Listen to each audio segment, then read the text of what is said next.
ஜல்லி ஏற்றி வந்த லாரி கவிழ்ந்த விபத்துல தந்தை குழந்தைகள் உட்பட 3 பேர் பரிதாபமா உயிரிழந்திருக்காங்க.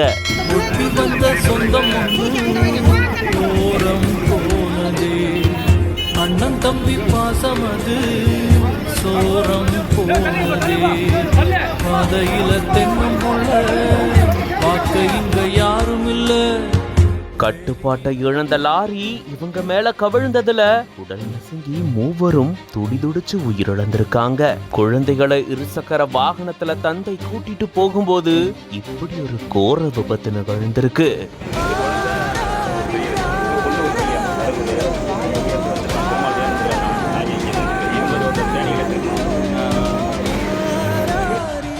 திருவாரூர் மாவட்டம் நன்னிலம் பக்கத்துல இருக்கக்கூடிய வரவூர் பகுதியை சேர்ந்தவர் 30 வயதான மோகன். இவரு மயிலாடுதுறையில கார் பழுது பார்க்கக்கூடிய கடையை நடத்திட்டு வராரு.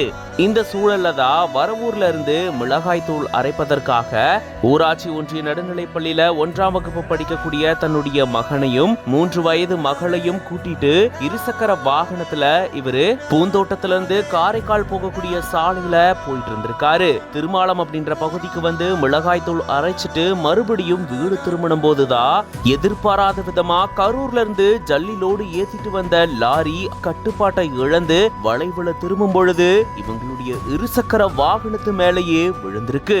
இவங்களுடைய இருசக்கர வாகனத்து மேல இவ்வளவு பெரிய லாரி கவிழ்ந்ததுல சம்பவ இடத்திலேயே குழந்தைகள் உட்பட 3 பேருமே பரிதாபமா உயிரிழந்திருக்காங்க. அதை தொடர்ந்து போலீசார் விரைந்து வந்து 3 உடலையும் மீட்டு உடற்கூறு ஆய்வுக்காக திருவாரூர் அரசு மருத்துவக் கல்லூரி மருத்துவமனைக்கு அனுப்பி வச்சிருக்காங்க. மேலும் அங்க ஜல்லிகளை JCB வாகனத்தை கொண்டு அகற்றி இருந்திருக்காங்க. இதன் காரணமா அந்த பகுதியே பரபரப்பா காட்சியளிச்சிருக்கு. குழந்தைகளோட வீடு திரும்பிட்டு இருந்த தந்தையும் சேர்த்து 3 பேர் இப்படி விபத்துல உயிரிழந்திருக்கிறது பெரும் சோகத்தையும் மீளா துயரத்தையும் ஏற்படுத்தி இருக்கு.